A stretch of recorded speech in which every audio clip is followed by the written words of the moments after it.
Assalamualaikum warahmatullahi wabarakatuh. Perkenalkan, nama saya Ajra Rizky Auralia dengan NIM 2414200025. Di sini saya akan menjelaskan mengenai kontrak bisnis dan kepilitan. Yang pertama yaitu membahas tentang kontrak bisnis. Kontrak bisnis adalah perjanjian tertulis atau lisan antara dua pihak atau lebih yang mengikat secara hukum, berisi hak dan kewajiban masing-masing pihak dalam kegiatan usaha atau bisnis. Menurut pasal 1313 KUH Perdata, perjanjian adalah suatu perbuatan dengan mana satu orang atau lebih mengikatkan dirinya terhadap satu orang lain atau lebih. Hubungan antara orang tersebut adalah suatu hubungan hukum di mana hak dan kewajiban di antara para pihak tersebut dijamin oleh hukum. Syarat sah kontrak bisnis. Agar kontrak sah dan memiliki kekuatan hukum, harus memenuhi pasal 1320 KUH Perdata.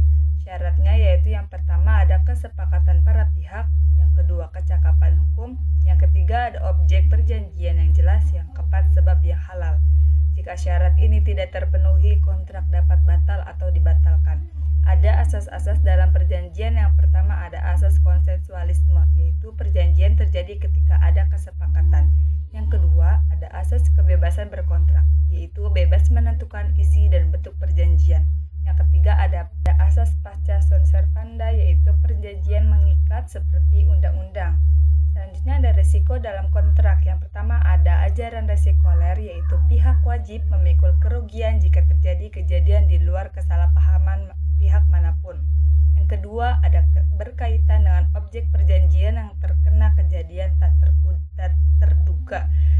Tujuan dan manfaat kontrak bisnis itu ada memberikan kepastian hukum, melindungi kepentingan masing-masing pihak, mengurangi resiko sengketa menjadi alat bukti hukum.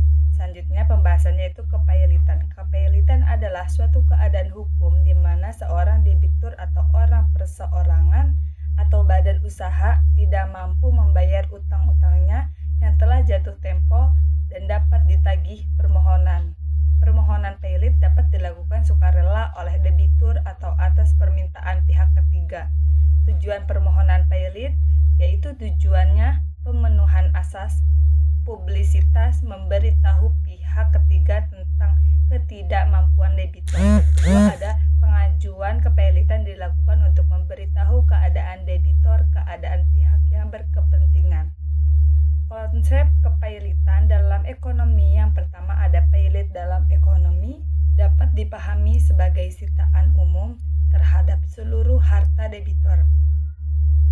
Tujuannya yaitu perdamaian antara debitur dan kreditor, pembagian harta secara adil. Selanjutnya yaitu ada syarat pailit. Syarat pailit di Undang-Undang Nomor 37 Tahun 2004, yaitu syaratnya yang pertama adanya utang, yang kedua salah satu utang sudah jatuh tempo, yang ketiga salah satu utang dapat ditagih. Ada pihak yang terkait dalam kepailitan, yaitu pemohonan pailit seperti debitor, kreditor, Kejaksaan Bank Indonesia, OJK, Badan Pengawasan Pasar Modal.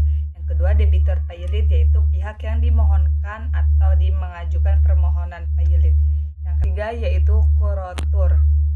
Kurator yaitu bertugas mengurus dan membereskan harta debitor pailit.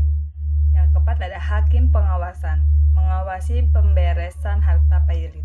Ada akibat hukum kepailitan. Yang pertama ada kompensasi hutang, perjumpaan utang antara debitor dan kreditor. Yang kedua ada kontrak timbal balik boleh dilanjutkan. Yang ketiga yaitu ada penangguhan eksekusi jaminan, yaitu kurator dapat menunda eksekusi jaminan selama 90 hari. Yang keempat ada actio pauliana, yaitu pembatalan transaksi merugikan kreditor.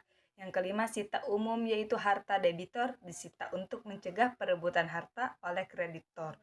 Tujuan kepailitan melindungi kepentingan kreditur, menciptakan keadilan dalam pembayaran utang, menghindari perebutan harta debitur, memberikan kepastian hukum. Jadi contoh kepailitannya itu ada sebuah perusahaan tidak mampu membayar utang kepada pemasok dan bank atas permohonan kreditur.